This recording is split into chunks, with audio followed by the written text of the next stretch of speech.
আমাদের দেশে যারা এই যে কামলা বক্তা আছে না, সাম্প্রদায়িক উন্মাদ, যেমন আফিম খাইলে মানুষ উন্মাদ হয়, ঠিক এরা সাম্প্রদায়িক এই পশ্চিমা বা মধ্যপ্রাচ্যের মিথোলজিতে এমনভাবে আসক্ত হয়েছে, কথায় কথায় পশ্চিমা মিথোলজি, কথায় কথায় মধ্যপ্রাচ্যের মিথোলজি।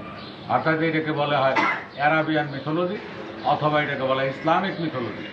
মানে হয় ইসলামী রূপকথা অথবা আরবের রূপকথা, এটাই হলো এদের পুঁজিপাট্টা। এরা শব্দটাকে বলে হেরা গুহা। হেরা মানে গুহা, গুহা মানে হেরা। এই একটা হবে, হয় হেরা না হলে গুহা। আরেকজনে বলে তুর পর্বত। তুর মানেই পর্বত, পর্বত মানেই তুর। তুমি যেমন জল ওয়াটার বলতে পারো না, পানি জল একসঙ্গে বলতে পারো না, আমার এক গ্লাস পানি জল দাও তো, এটা যেমন সঠিক না, তেমনি হেরা গুহা সঠিক। হেরা হইলে হেরা, গুহা। এই শব্দটা আমাদের বাংলাদেশের একজন প্রখ্যাত অভিধানবেত্তা, অভিধানবিদ, ওই যে মাসিক মদিনার সম্পাদক মাওলানা মহিউদ্দিন খান, এই মহিউদ্দিন খান একটা আরবি বাংলা অভিধান সংকলন করছে। এই অভিধানটার নাম হলো আল কাউসার। এই যে এই অভিধানটা, এই আল কাউসার অভিধানের ডাইরেক্ট হেররা বা হেররা শব্দের অর্থ লেখা আছে যোনি, যৌনাঙ্গ।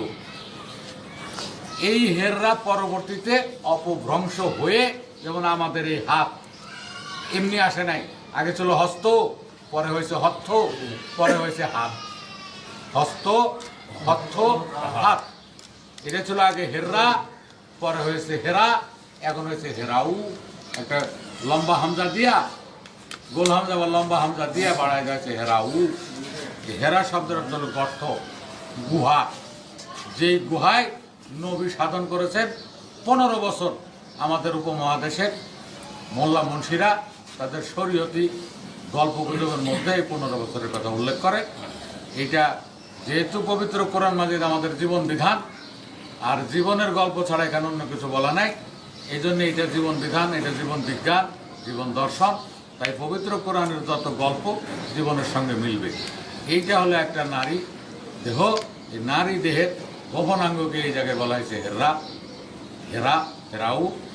এখানে নবী বলতে গেলে নারীদের রজস্রাব, আর 15 বছর সাধন করা বলতে গেলে বোঝাইছে নারী কিশোরী দেহ, অর্থাৎ কন্যা সন্তানের দেহ যথাযথ সময়ে আসতে, বয়সন্ধিকালে আসতে, যৌবনকালে পদার্পণ করতে যে শরীরের ফিটনেসটা লাগে, শরীরে যথাযথ মানে পরিপুষ্ট হওয়া লাগে, বয়স হওয়া লাগে, এইটা এভারেজই ধরাইছে 15 বছরেই নারীদের দেহটা পরিপুষ্ট হয়।